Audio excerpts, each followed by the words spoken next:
नमस्कार, मैं हूं श्वेता। बिहारी न्यूज में आपका स्वागत है। खबरों की ओर बढ़ने से पहले एक नजर डालते हैं आज की सुर्खियों पर। आज से आम यात्री कर सकेंगे मेट्रो में सवारी। सुबह 8 बजे से रात 8 बजे तक होगा संचालन। टिकट 1 घंटे के लिए होगा मान्य। जनजी मतदाता बन रहे बिहार चुनाव के किंग मेकर। 14 लाख वोटर देंगे पहली बार वोट। चुनाव में जनजी की सक्रियता से नतीजे हो सकते हैं प्रभावित। मुजफ्फरपुर में 8 अक्टूबर को लगेगा जॉब कैंप। सेल्समैन के 100 पदों पर होगी भर्ती। 12 से 25 हजार तक मिलेगा वेतन। त्योहारी सीजन में दिल्ली से पटना ट्रेनों में भारी भीड़। 16 प्रमुख ट्रेनों में वेटिंग और नो रूम की बनी स्थिति। स्पेशल ट्रेनों की लिस्ट अभी तक नहीं हुई जारी। भारत ने पहले टेस्ट में वेस्टइंडीज को दी बड़ी हार। बल्लेबाजी और गेंदबाजी दोनों में किया शानदार प्रदर्शन। गौतम गंभीर ने टीम इंडिया के लिए दिल्ली में डिनर का किया आयोजन। चलिए एक नजर डालते हैं शाम तक की बड़ी खबरों की ओर विस्तार से। आज से आम यात्री कर सकेंगे मेट्रो में सवारी। पटना में सोमवार को मेट्रो रेल परियोजना का उद्घाटन हुआ और आज से आम यात्री इसका उपयोग कर सकेंगे। पटना मेट्रो का पहला चरण न्यू ISBT 0 माइल और भूतनाथ स्टेशनों के बीच संचालित होगा। सुबह 8 बजे से लेकर के रात 8 बजे तक संचालन होगा इसका। वहीं किराया 15 से 30 रुपए निर्धारित है और फिलहाल यात्रियों को टोकन के रूप में QR कोड वाला टिकट लेना होगा, जो प्लेटफॉर्म पर स्कैन कर प्रवेश मिलेगा। टिकट 1 घंटे के लिए मान्य है। वहीं सुरक्षा को लेकर के कड़े प्रबंध किए गए हैं। मेट्रो के उद्घाटन से न केवल शहरवासियों बल्कि इसे बनाने वाले कामगारों में भी गर्व और खुशी देखने को मिली है। कामगारों ने दिन रात मेहनत कर मेट्रो को समय पर पूरा किया। वहीं दिल्ली मेट्रो के परियोजना निदेशक अजय कुमार ने इसे गर्व का पल बताया और जनता से सेवा का लाभ लेने का आग्रह किया। बिहार चुनाव में जनजी की सक्रियता से नतीजे हो सकते हैं प्रभावित। बिहार विधानसभा चुनाव 2025 में जनजी मतदाता जो 20 से 29 वर्ष में हैं, निर्णायक भूमिका निभाएंगे। कुल 7.42 करोड़ मतदाताओं में से लगभग 1.63 करोड़ युवा हैं, जबकि 14 लाख पहली बार मतदान करेंगे। यह वर्ग राजनीतिक किंग मेकर के रूप में उभर रहा। वहीं भाजपा, राजद और जनसुराज सभी युवा मतदाताओं को आकर्षित करने के लिए social media campaign, digital meme युद्ध और जमीनी संवाद चला रहे। तेजस्वी यादव युवाओं को रोजगार, शिक्षा और भ्रष्टाचार विरोध के माध्यम से जोड़ रहे। वहीं प्रशांत किशोर का जनसुराज अभियान ग्रामीण स्तर पर शिक्षा, स्वास्थ्य और रोजगार जैसे मुद्दों पर युवाओं को सक्रिय कर रहा। जनजी युवा डिजिटल, सूचना आधारित और परिणाममुखी राजनीतिक पसंद करते हैं। उनकी प्राथमिकताएं रोजगार, शिक्षा, करियर, सुरक्षा और पारदर्शिता है, जो चुनावी परिणामों को प्रभावित कर सकती है। आड़ा मिलों और प्लाईवुड फैक्ट्रियों को जल्द मिलेगा लाइसेंस। पर्यावरण, वन और जलवायु परिवर्तन मंत्री डॉक्टर सुनील कुमार ने पटना जू में प्रेस वार्ता के दौरान बताया कि विभाग में 2739 पदों पर नियुक्ति विधानसभा चुनाव के बाद की जाएगी। कैबिनेट से पद सृजन की स्वीकृति मिल चुकी है। वहीं राज्य में आड़ा मिलों और प्लाईवुड फैक्ट्रियों को लाइसेंस देने की प्रक्रिया पूरी हो गई है, जिससे लगभग 45,000 लोगों को रोजगार मिलेगा। मंत्री ने विक्रमशिला गांगई डॉल्फिन आकर्षणी के फेज 1 परियोजना का शिलान्यास भी किया, जिसमें 8 करोड़ रुपए की लागत से डॉल्फिन संरक्षण और आवास सुधार पर काम होगा। इस साल सेवा पर्व 17 सितंबर से 2 अक्टूबर तक चलाया गया, जिसके दौरान 3.66 लाख पौधे लगाए गए। इसके अलावा बहादुरपुर हाउसिंग कॉलोनी में शहर का तीसरा सबसे बड़ा पार्क उद्घाटित किया गया, जिसमें 5 एकड़ क्षेत्र, 1 किलोमीटर जॉगिंग ट्रैक और ओपन जिम सुविधाएं हैं, जो रोजाना करीब 10,000 लोगों के लिए खुला रहेगा। त्योहारी सीजन में दिल्ली से पटना ट्रेनों में नो रूम, यात्री परेशान। त्योहारी सीजन के चलते दिल्ली से पटना मार्ग की ट्रेन सेवाओं में भारी भीड़ और सीटों की कमी देखी जा रही। पूर्व मध्य रेलवे ने अब तक स्पेशल ट्रेनों की लिस्ट जारी नहीं की है, जिससे यात्री बसों पर निर्भर हो रहे। 11 से 26 अक्टूबर तक तेजस राजधानी, डिब्रूगढ़ राजधानी, अमृत भारत एक्सप्रेस सहित 16 प्रमुख ट्रेनों में वेटिंग और नो रूम की स्थिति बनी हुई है। दीपावली और छठ के दौरान पाटलिपुत्र से चलने वाली फेस्टिवल स्पेशल ट्रेन भी पूरी तरह बुक है। उदाहरण के लिए तेजस राजधानी 15 से 19 और 21 से 25 अक्टूबर, डिब्रूगढ़ राजधानी 11 से 16, 19, 21, 22 और 25 अक्टूबर। वहीं विक्रमशिला एक्सप्रेस 14 से 22 अक्टूबर और सीमांचल एक्सप्रेस 16 से 26 अक्टूबर तक पूरी तरह से बुक है।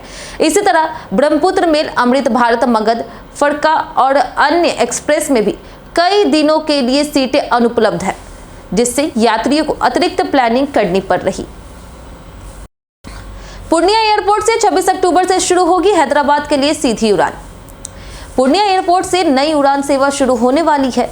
दिल्ली के बाद अब पूर्णिया हैदराबाद के बीच सीधी उड़ान इंडिगो एयरलाइन संचालित करेगी, जो 26 अक्टूबर से शुरू होगी। यह सेवा रोजाना चलेगी। वहीं हैदराबाद से दोपहर 12:15 उड़ान भरकर 2:25 में पूर्णिया पहुंचेगी और फिर 3:25 में पूर्णिया से उड़ान भर के शाम 5:50 में हैदराबाद पहुंचेगी। टिकट की बुकिंग शुरू हो चुकी है और बेसिक किराया केवल 4,000 रुपए है, जो पटना, बागडोगरा या फिर दरभंगा से काफी सस्ता है। एयरपोर्ट डायरेक्टर डीपी गुप्ता ने बताया कि यह सेवा छठ पूजा के अवसर पर शुरू हो रही, जिससे यात्रियों को पूजा की अलौकिक छटा भी देखने को मिलेगी। वहीं पूर्णिया एयरपोर्ट पर इस अवसर पर कलाकृति से सजाया गया है और यह सेवा सीमांचल के यात्रियों के लिए समय और धन की बचत भी करेगा। पहले चरण के लिए पटना में 29 कंपनियां संभालेगी सुरक्षा मोर्चा। पटना जिले में बिहार विधानसभा चुनाव 2025 की तैयारियां युद्ध स्तर पर है।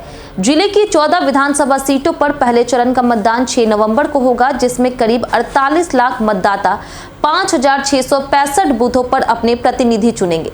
नामांकन प्रक्रिया 10 अक्टूबर से 17 अक्टूबर तक चलेगी, जबकि 18 अक्टूबर को स्क्रूटिनी और 20 अक्टूबर को नाम वापसी की अंतिम तारीख है। पहली बार मतदान करने वाले 18 से 19 आयु वर्ग के मतदाता 82,030 है और 157 ट्रांसजेंडर मतदाता भी शामिल है। प्रशासन ने 29 कंपनियां तैनात कर सुरक्षा का जिम्मा संभाला है। 32 बॉर्डर चेक पोस्ट और टाल दियारा क्षेत्रों में घोड़े और नावों से पेट्रोलिंग की व्यवस्था की गई है। वहीं संवेदनशील इलाकों की निगरानी के लिए ड्रोन का उपयोग होगा। 184 लोगों पर सीसीए कार्रवाई की गई है। वहीं प्रशासन का लक्ष्य चुनाव शांतिपूर्ण और निष्पक्ष करना है। मुजफ्फरपुर में 8 अक्टूबर को लगेगा रोजगार मेला। बेरोजगार युवाओं के लिए मुजफ्फरपुर में 8 अक्टूबर 2025 को एक दिवसीय जॉब कैंप आयोजित किया जा रहा। यह शिविर बिहार सरकार के श्रम संसाधन विभाग अंतर्गत अवर प्रादेशिक नियोजनालय मुजफ्फरपुर के तत्वाधान में गन्नीपुर स्थित संयुक्त श्रम नियोजनालय भवन में सुबह 10 बजे से शाम 4 बजे तक चलेगा। इस जॉब कैंप में service A to Z Muzaffarpur के तहत सेल्समैन के 100 पदों पर भर्ती होगी। उम्मीदवारों की आयु 20 से 40 वर्ष होनी चाहिए और शैक्षणिक योग्यता नॉन मैट्रिक, मैट्रिक या फिर 12वीं पास होनी चाहिए। वेतन 12,000 से 25,000 रुपए प्रति माह होगा। साथ ही रहने की सुविधा भी मिलेगी। इच्छुक अभ्यर्थियों को बायोडाटा, शैक्षणिक प्रमाण पत्र और आधार कार्ड के साथ उपस्थित होना आवश्यक है। भाग लेने के लिए NCS पोर्टल पर ऑनलाइन या फिर नियोजनालय में निबंधन अनिवार्य है। बिहार के किसी कोने से पटना पहुंचने का मात्र 4 घंटे का होगा सफर। बिहार में हाइब्रिड एन्युटी मोड के तहत दीघा, कोइलवर, गंगापथ, वहीं मुंगेर, साफियाबाद, बरियापुर, सुल्तानगंज और सुल्तानगंज, भागलपुर 4 लेन गंगापथ का निर्माण चल रहा। राज्य के किसी कोने से पटना पहुंचने का समय 5 घंटे से घटा करके 4 घंटे करने का लक्ष्य अगले 2 वर्षों में पूरा होगा। हर 40 किलोमीटर पर 4 लेन सड़कें मिलेगी और पटना की तर्ज पर अन्य शहरों में रिंग रोड का निर्माण होगा। पथ निर्माण विभाग के नितिन नवीन ने 2020 से 2025 की रिपोर्ट में बताया कि इस अवधि में पटना गया डोभी, ओंटा सिमरिया पुल सहित कई परियोजनाएं पूरी हुई है। राज्य में फ्लाईओवर, एलिवेटेड रोड और डबल लेन सड़कों का निर्माण हुआ। वहीं 75 परियोजनाओं में से 42 पूरी हुई है। गंगा पर 7 पुल बन चुके हैं और 9 का निर्माण जारी है और सोन पर 5 पुल तैयार है, वहीं 2 निर्माणाधीन है। केंद्रीय मंत्रियों ने बिहार में उद्योग और कौशल विकास पर की बैठक। Bihar chamber of commerce and industries की सोमवार को हुई बैठक में केंद्रीय शिक्षा मंत्री धर्मेंद्र प्रधान ने केंद्र सरकार के कार्यों पर प्रेजेंटेशन दिया। बैठक में GST दरों में कमी से आम जनता को होने वाले फायदों और चैम्बर के कौशल विकास कार्यक्रम की प्रशंसा की गई। उन्होंने कार्यक्रम को मॉडर्न और एडवांस बनाने के सुझाव दिए और हर संभव सहयोग का आश्वासन भी दिया। चैम्बर अध्यक्ष PK अग्रवाल ने बताया कि केंद्रीय वाणिज्य और उद्योग मंत्री पीयूष गोयल ने राज्य में 4 नए इंडस्ट्रियल पार्क स्थापित करने की घोषणा की है, जिससे वस्तुओं की कीमतें कम होगी और आम जनता को राहत मिलेगी। यह कदम लोगों के जीवन यापन को आसान बनाने और आत्मनिर्भर भारत के निर्माण को गति देने में मदद करेगा। बैठक में NK ठाकुर, विशाल टेकरीवाल, मुकेश कुमार जैन, राजेश जैन, प्रदीप चौरसिया सहित कई पदाधिकारी मौजूद रहे। 6 स्कूलों में चुनाव कर्मियों के लिए बनाए गए प्रशिक्षण केंद्र। पटना जिले में विधानसभा चुनाव 2025 के पहले चरण के लिए चुनाव कर्मियों का प्रशिक्षण मंगलवार यानी कि आज से शुरू हो गया है। जिले में 6 स्कूलों को प्रशिक्षण केंद्र के रूप में चुना गया है, जहां 361 मास्टर ट्रेनर 2 पालियों में 40,000 कर्मियों को चुनाव प्रक्रिया, ईवीएम संचालन, वीवीपैट से पर्ची निकालने और वोटिंग के बाद ईवीएम सील करने जैसी प्रक्रियाओं की जानकारी देंगे। प्रशिक्षण कार्यों की निगरानी के लिए सुबोध कुमार, पंकज कुमार, डॉक्टर विनय कुमार, प्रमोद कुमार, अनिल कुमार और प्रशांत कुमार को जिला मास्टर ट्रेनर बनाया गया है। वहीं नोडल पदाधिकारी के रूप में वरीय उप समहर्ता पूजा कुमारी और निदेशक अंजना दत्ता तैनात है। वहीं महत्वपूर्ण बदलाव के तौर पर 243 विधानसभा क्षेत्रों में पहली बार प्रत्येक बूथ पर एक पर्यवेक्षक तैनात किए गए हैं, ताकि मतदान निष्पक्ष, पारदर्शी और सुरक्षित रूप में संपन्न हो सके। विधानसभा चुनाव से पहले मनेर में 3 शराब तस्कर गिरफ्तार। बिहार विधानसभा चुनाव के मद्देनजर पुलिस ने विशेष कार्रवाई करते हुए 3 शराब तस्करों को गिरफ्तार किया। मनेर थाना क्षेत्र के मुस्तफापुर 3 मुहानी के पास गुप्त सूचना के आधार पर छापेमारी की गई। गिरफ्तार आरोपितों में सोनू कुमार यादव, मोनू कुमार और धर्मेंद्र कुमार शामिल है। कार्रवाई के दौरान तस्करों के कब्जे से 82 लीटर अंग्रेजी शराब, 1 कार और 2 मोटरसाइकिल बरामद की गई। नगर पुलिस अधीक्षक पश्चिमी के अनुसार सूचना मिली थी कि बेटा के चौरसिया से शराब की खेप कार के जरिए छिपाकर छपरा भेजी जा रही थी, जिसमें बाइक सवार तस्कर सुरक्षा दे रहे थे। वहीं पुलिस ने कार और दोनों मोटरसाइकिलों को रोक करके चालक और सवारों को गिरफ्तार कर लिया। अब पुलिस आरोपितों से पूछताछ कर यह पता लगाने में जुटी है कि शराब की खेप कहां से और किसे भेजने वाली थी। पीएमसीएच का नया भवन अत्याधुनिक सुविधाओं के साथ 18 अक्टूबर से होगा शुरू। पटना के विकसित पीएमसीएच में पहले फेज का नया भवन 18 अक्टूबर से इमरजेंसी और इंडोर सेवाओं के लिए शुरू हो जाएगा। पहले शिफ्टिंग की 3 तारीखें तकनीकी और प्रशासनिक कारणों से टाली गई थी।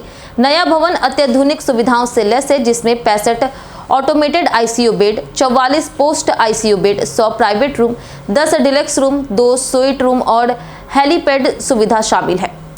आधुनिक ऑपरेशन थिएटर, कंप्यूटरीकृत नर्सिंग स्टेशन, सीसीटीवी निगरानी, अग्निशमन यंत्र, विशाल वेटिंग एरिया भी उपलब्ध है। वहीं वार्ड ब्लू कर्टेन से कवर्ड है और गलियारे चौड़े और साफ सुथरे हैं। प्रारंभिक चरण में मेडिसिन इमरजेंसी शिफ्ट होगी। इसके बाद पीकू निकू और महिला प्रसूति वार्ड नए भवन में स्थानांतरित होंगे। टावर 1 और 2 में पूरी तरह शुरू होने पर कुल 1050 बेड की सुविधा उपलब्ध होगी, जिससे मरीजों को बेहतर उपचार और अस्पताल का बोझ कम होगा। बिहार के 23 जिलों में आज लगा येलो अलर्ट। मौसम विभाग ने बिहार के 23 जिलों में मंगलवार को येलो अलर्ट जारी किया है, जहां बारिश के साथ तेज हवा चलने की संभावना है। अगले 48 घंटे में राज्य के कई जिलों में भारी बारिश की आशंका जताई गई है। वहीं रात के तापमान में 2 से 3 डिग्री सेल्सियस की गिरावट हो सकती है, जबकि अक्टूबर के बाद मौसम में राहत मिलने की उम्मीद है। नेपाल में हो रही बारिश के कारण कोसी और उसकी सहायक नदियां उफान पर है, जिससे सुपौल, मधुबनी और रक्सौल सहित कई इलाकों में बाढ़ का खतरा बढ़ गया है। वहीं मौसम वैज्ञानिकों के अनुसार बंगाल की खाड़ी में बने निम्न दबाव क्षेत्र, दक्षिण पूर्वी और मध्य भारत से आने वाली नमी भरी हवाओं के कारण ट्रफ लाइन सक्रिय है। पटना में हल्की से मध्यम बारिश के साथ बादल छाए रह सकते हैं। वहीं अधिकतम तापमान 30 डिग्री से नीचे रहने की संभावना है। सीएम नीतीश पर लालू यादव ने कसा तंज। बिहार विधानसभा चुनाव की तारीखों के ऐलान के बाद सियासी माहौल गर्मा गया है। इसी बीच राजद सुप्रीमो लालू प्रसाद यादव ने एनडीए पर तीखा हमला करते हुए ट्वीट किया, 6 और 11 एनडीए 9-2-11 यानी एनडीए की विदाई तय है। लालू ने कहा कि इस बार जनता भ्रष्टाचार की सरकार को उखाड़ फेंकेगी और मुख्यमंत्री बदलेगा और सरकार बदलेगी। उन्होंने नीतीश कुमार पर तंज कसते हुए कहा कि बिहार की जनता 20 साल से झूठी सरकार से दुखी है। लालू और तेजस्वी दोनों लगातार दावा कर रहे हैं कि एनडीए दोबारा सत्ता में नहीं आएगा। वहीं दूसरी ओर जनसुराज और तेज प्रताप की रणनीतियों से चुनावी मुकाबला और भी दिलचस्प हो गया है। गौतम गंभीर ने टीम इंडिया के लिए दिल्ली में डिनर का किया आयोजन। भारतीय क्रिकेट टीम अपने घर में वेस्टइंडीज के खिलाफ 2 मैचों की टेस्ट सीरीज खेल रही। पहले टेस्ट में भारत ने वेस्टइंडीज को 1 पारी और 140 रनों से हरा करके 1-0 की बढ़त बनाई। अहमदाबाद के नरेंद्र मोदी स्टेडियम में खेले गए इस मैच में भारत की बल्लेबाजी और गेंदबाजी दोनों ने शानदार प्रदर्शन किया। पहली पारी में भारत ने 448 5 विकेट रन बना करके पारी घोषित की, जिसमें केएल राहुल 100, ध्रुव जुरैल 125 और रविंद्र जडेजा 104 ने शतक जमाए। वेस्टइंडीज की दोनों पारियों में भारत के मोहम्मद सिराज जसप्रीत बुमराह, कुलदीप यादव और वॉशिंगटन सुंदर ने बेहतरीन गेंदबाजी की। जडेजा को ऑलराउंडर प्रदर्शन के लिए प्लेयर ऑफ द मैच चुना गया। वहीं दूसरे टेस्ट से पहले टीम इंडिया के हेड कोच गौतम गंभीर ने 8 अक्टूबर को दिल्ली में टीम के लिए डिनर का आयोजन किया है। बीते दिन हमारे द्वारा पूछे गए सवाल का जवाब आप लोगों में से बहुत लोगों ने हमारे कमेंट बॉक्स सेक्शन में लिख कर दिया है। जिन्होंने हमारे द्वारा पूछे गए सवाल का जवाब दिया उनके नाम है मनोज दास, राजकिशोर महतो, मुन्ना प्रसाद, संजीव कुमार, लक्ष्मी मेहता, नरेंद्र कुमार, अमरनाथ शाह, जितेंद्र ठाकुर, उमेश कुमार, रंजय तिवारी, बाबूलाल मरांडी, अनवर करीम खान, रंजीत झा, दिव्या लक्ष्मी, सोमिका कुमारी, रंजीत मिश्रा, दीपक कुमार, कामेश्वर सिंह, शिवशंकर शुक्ला, डब्लू कुमार, नौशाद रजा, शिवम सिंह, रवि कुमार, राम बाबू दास, गुलाब सिंह और नंदन कुमार। इसी के साथ बढ़ते हैं आज के सवाल की ओर। आज का सवाल है, क्या आपको लगता है कि पहली बार वोट देने वाले युवा वोटर चुनाव के नतीजे बदल सकते हैं? आप अपना जवाब हमें हमारे कमेंट सेक्शन में लिखकर जरूर बताएं। आज के लिए इतना ही। बिहार की तमाम खबरों के साथ बने रहने के लिए देखते रहे बिहारी न्यूज।